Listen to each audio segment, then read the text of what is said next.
Welcome back to E10 Extra. It's been a busy week in E10 as Orient have picked up 2 new signings and 3 points against Morecambe at the weekend. And we're now going to be looking ahead towards this Saturday's game against Forest Green Rovers. But first, let's take a look back over the past 7 days in E10. Yeah, no, definitely. The manager's a massive point of me joining this club.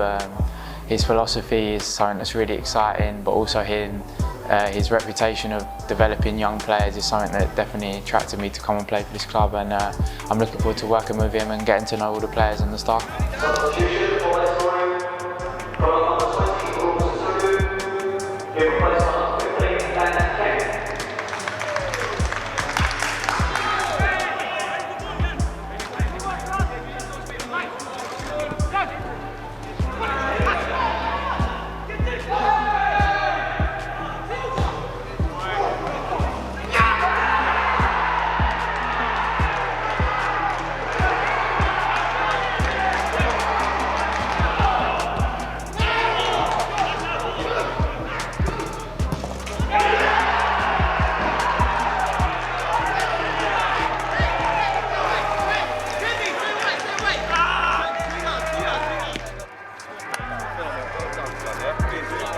I like to think that I can help you guys get to where you want to be, and it's exciting just to be in a promotion battle anyway, even for you guys and myself. So I think it'll be an exciting 4 months coming up, so hopefully we can see where it takes us.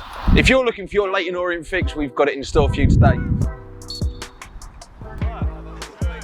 We're going to be speaking to skipper Joby McAnuff and hearing his thoughts as he recently made his 150th league appearance for the O's.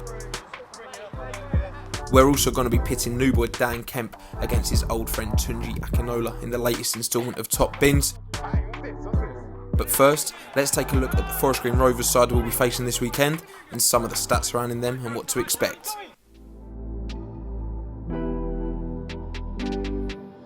Forest Green Rovers come to E10 in a different form with just 1 league win in their last 6 games and sit 15th in the form table.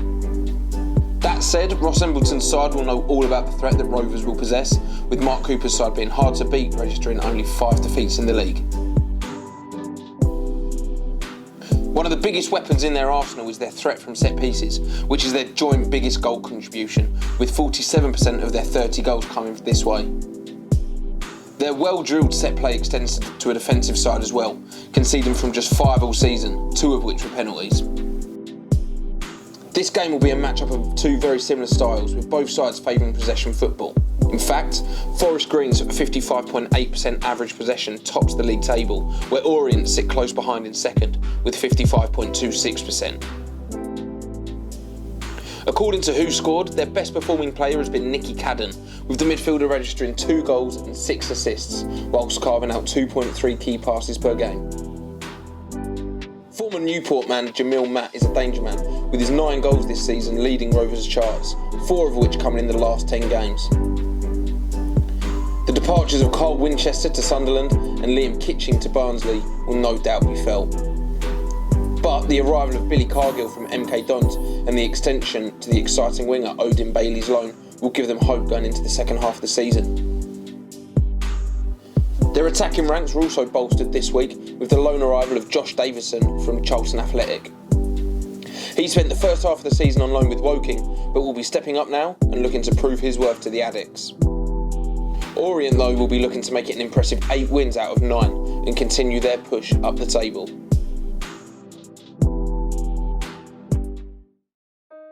In the first round, they'll each get 3 free kicks. Second round, 3 shots from the edge of the box. And in the last round, they'll get 2 penalties, 1 with each foot.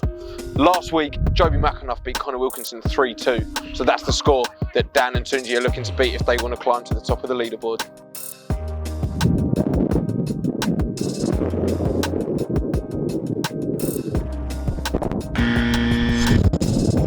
That can't count. I'm finding my range.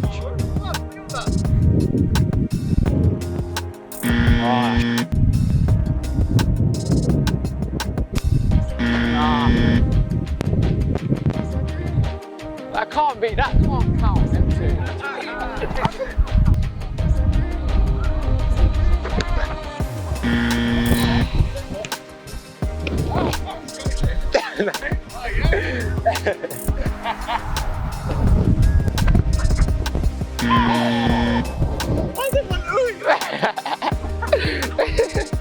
miles over, man. I'm not hitting the ball at least.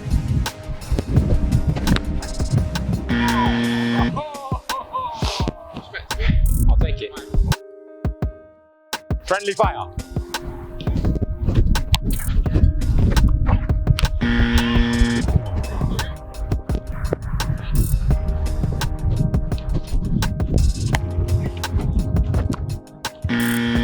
Huh? Get the ball there quicker then.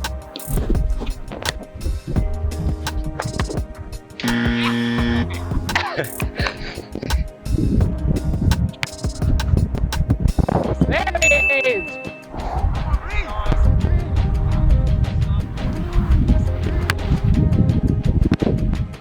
Oh, save!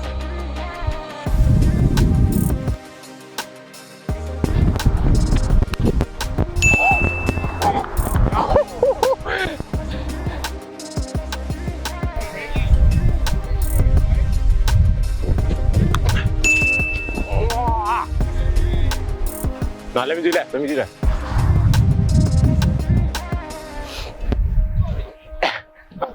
Hey, what's this? Come on, Reece, we're friends.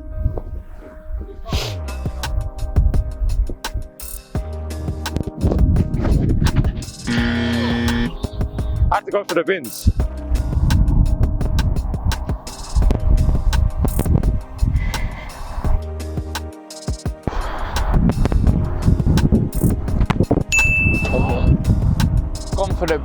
Gone for the binzel. I'll go for it again. What do you mean? It's on the penalty spot. It's on the penalty spot.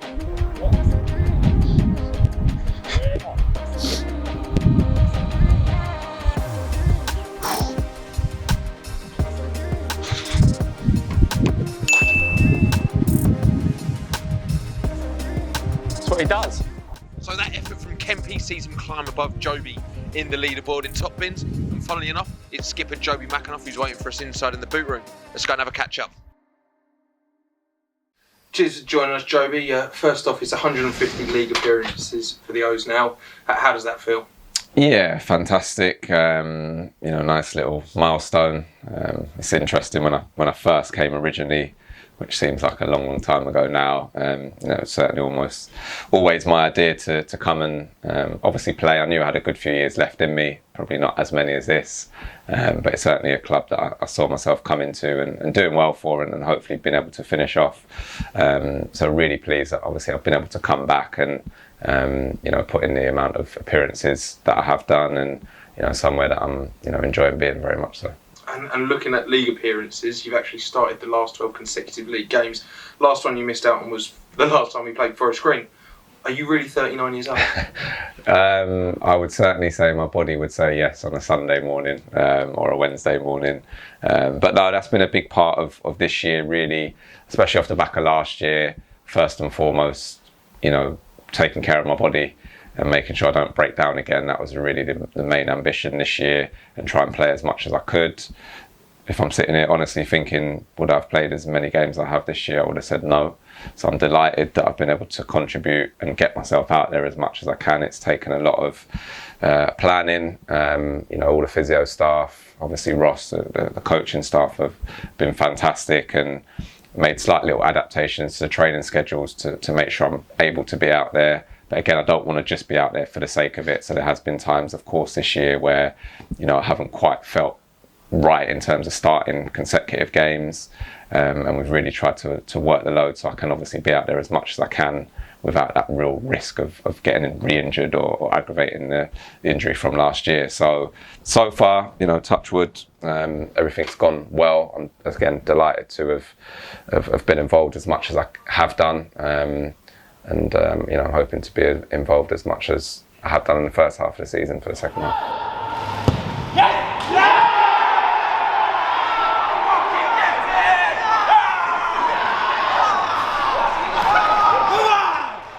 Yeah, I think if you're going to build and achieve, your home record has to be very good, which it is.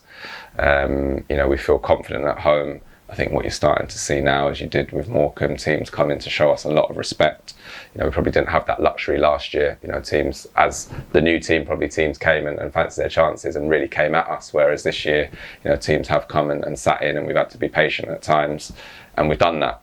So I was delighted with particularly the Morecambe game, because we had to show a great deal of patience to keep working the ball, and we got our rewards in the end. The away form, something clearly we're looking at again. For us to want to be where we want to, we have to improve on that, and that's certainly something we'll be looking to hopefully better, obviously maintain the home form and improve on the away form for the second half of the season. And looking at the squad, Joby, there's been 2 new arrivals in the midfield with Dan Kemp and Freeman arriving. What does that bring to the squad? Quality first and foremost. I think 2 players that, again, I've seen certainly Dan at close hand on a few occasions, and great ability on the ball. He'll go and make things happen. And again, I think with Nick, that quality of someone who's achieved promotions, I think, which is massive for this group. I think bringing that bit of experience in, that know-how, someone who has performed, at a higher level and is hungry. He's come here to play.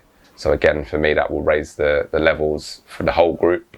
Exactly the same with Kempy, signing a long-term deal. He wants to come here and get himself in that team. So, at other clubs I've been at, it's very important to keep that freshness. Of course, we're sad to see Righty and Jord go. 2 fantastic lads that, have been a pleasure around the place, and we wish them all the best. I think for everyone's sake, it's probably, the right thing. They can crack on with their careers, whether it be short-term, long-term. We've got some fresh blood in the building. So I think all round, the club's done very well with the transfer situation so far, and we really hope it's going to help us push us on. And they could be in action this Saturday. It's another home game. We turn our attention to Forest Green Rovers. We've already played them twice this season. We've lost one and won one, obviously. What do you expect from this game?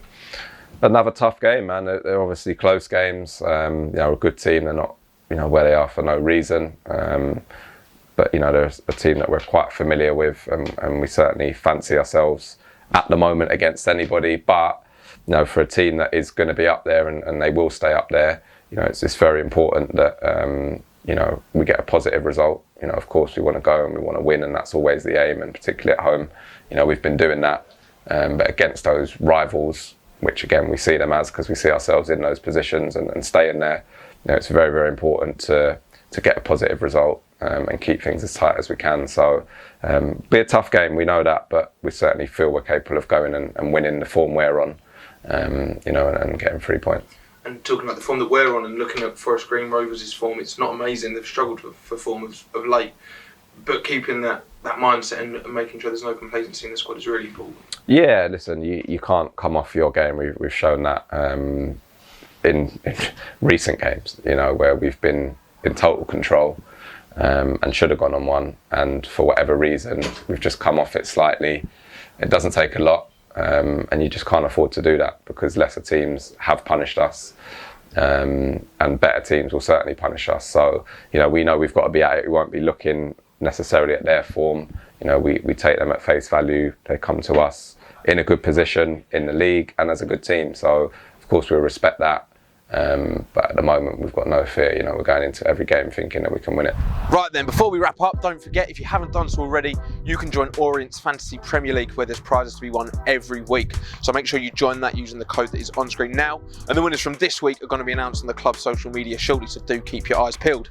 Also, don't forget, if you haven't done so, make sure you get your match passes for Saturday's game against Forest Green Rovers purchased over on the Orient website. It's a 3 o'clock kickoff, and the O's are looking to make it 8 home wins out of 9. So make sure you join us there on Saturday.